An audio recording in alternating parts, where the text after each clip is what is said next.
4 দিন ধরে রণক্ষেত্র পাকিস্তান। ইসলামাবাদের রাজপথে ইমরান খানের সমর্থকদের সঙ্গে নিরাপত্তা বাহিনীর সংঘর্ষ, মৃত্যু, মধ্যরাতের crackdown, shoot at sight order. এখনকার মতো বিক্ষোভ থামলেও লড়াই চালিয়ে যাওয়ার হুমকি ইমরানের দল তেহরিকে ইনসাফের। তাহলে কি গৃহযুদ্ধের পথে ভারতের পড়শি? 2023 অগস্ট থেকে জেলবন্দী প্রাক্তন পাক প্রধানমন্ত্রী ইমরান খান। দুর্নীতির অভিযোগ তাঁর বিরুদ্ধে।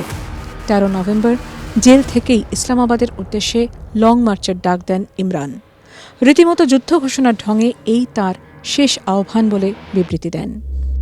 পাকিস্তানে একটি অতি শক্তিশালী প্রতিষ্ঠাবাদী গণতন্ত্রের প্রভাব আমরা দেখতে পাই, যেখানে মানুষ কোনো প্রত্যক্ষভাবে সিদ্ধান্ত নিতে পারে না, সিদ্ধান্ত নেয়, রাষ্ট্রের সিদ্ধান্ত নেয় একজন অতি শক্তিশালী আর্মি চিফ, একজন প্রেসিডেন্ট যার ডিরেক্ট ইলেকশনস হয় না, এবং একজন প্রাইম মিনিস্টার।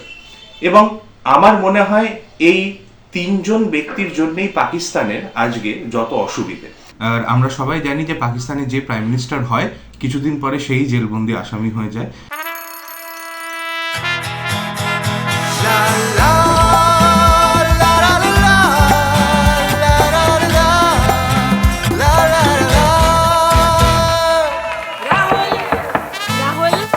तन के साथ मन को जगाओ वी-गार्ड वाटर हीटर्स के संग वी-गार्ड।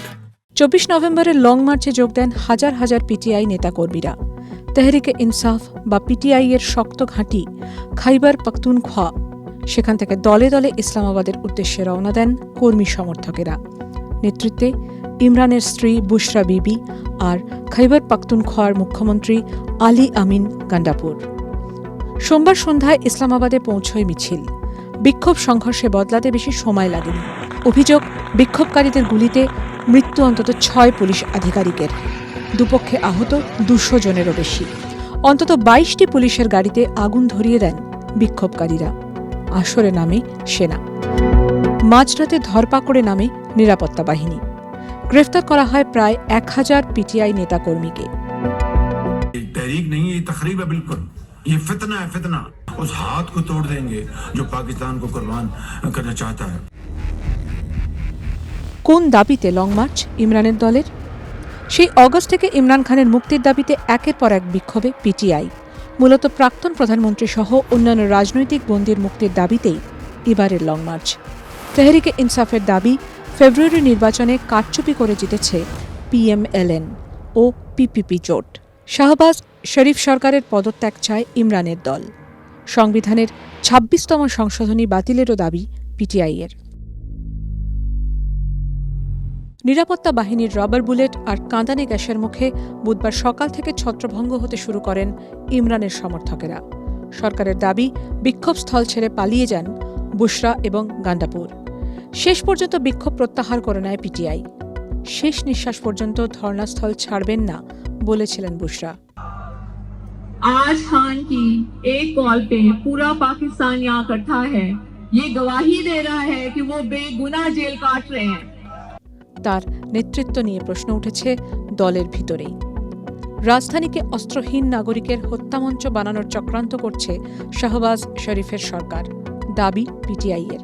পাল্টা কড়া হাতে বিক্ষোভ মোকাবিলা করার প্রতিশ্রুতি সরকারের। ভবিষ্যতে ফের রাজপথে আগুন জ্বলতে পারে। বর্তমান পরিস্থিতি কোনো রকম ভাবেই একটি গৃহযুদ্ধের দিকে যাবে না। কারণ 3। প্রথম, পাকিস্তানের মানুষ গৃহযুদ্ধ চান না, তারা বহু বছর ধরে নিপীড়িত। দ্বিতীয়, পাকিস্তানে সেরকম ইডিওলজিক্যাল ইউনিটি নেই।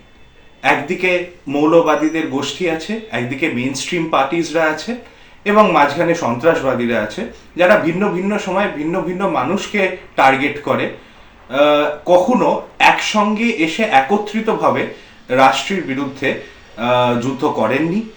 এবং তৃতীয়, পাকিস্তানের সিকিউরিটি ফোর্সেস কোনো মতেই গৃহযুদ্ধটা হতে দিতে পারে না, প্রতিরোধ করার চেষ্টা করবে চিরকাল।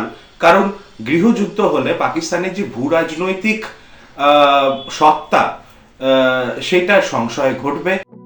বেশ কয়েক বছর ধরে তীব্র অর্থনৈতিক সংকটের মধ্যে দিয়ে যাচ্ছে পাকিস্তান। প্রায় 1.5 লক্ষ সরকারি চাকুরে কাজ হারান। খরচ কমাতে ঝাঁপ ফেলে 6টি মন্ত্রক। নিত্য প্রয়োজনীয় জিনিসপত্রের আকাশ ছোঁয়া দামে নাজেহাল সাধারণ মানুষ। ইদানিং পাকিস্তানের সঙ্গে আমেরিকা নিয়ন্ত্রিত ঋণদাতা সংস্থা IMF এর সম্পর্ক বেশ নড়বড়ে। চীনের সঙ্গে ঘনিষ্ঠতা বেড়েছে ভারতের প্রতিবেশীর। যুদ্ধ হলে প্রথম যেটা হবে সেটা হলো চায়না পাকিস্তানের থেকে বেরিয়ে আসতে চাইবে। চায়না আর নিজের ইঞ্জিনিয়ার্সদের চায়না পাকিস্তান ইকোনমিক করিডোরে পাঠাতে চাইবে না, কারণ তাদের প্রাণহানি হচ্ছে, প্রাণ সংশয় ঘটছে। এবং চায়না যে $62 বিলিয়ন এর লোন পাকিস্তানকে দিয়েছিল, সেই লোনটা পাকিস্তানের থেকে ফেরত চাইবে। এবং আমরা সবাই জানি যে পাকিস্তানের অর্থনৈতিক অবস্থা এমন নয় যে সে $62 বিলিয়ন ফেরত দিতে পারবে চায়নাকে। ইদানিং প্রায় প্রতি মাসেই একের পর এক মিছিল ধর্নার সাক্ষী ইসলামাবাদ। অর্থনৈতিক মন্দা আর রাজনৈতিক অস্থিরতায় টালমাটাল ভারতের পড়শি।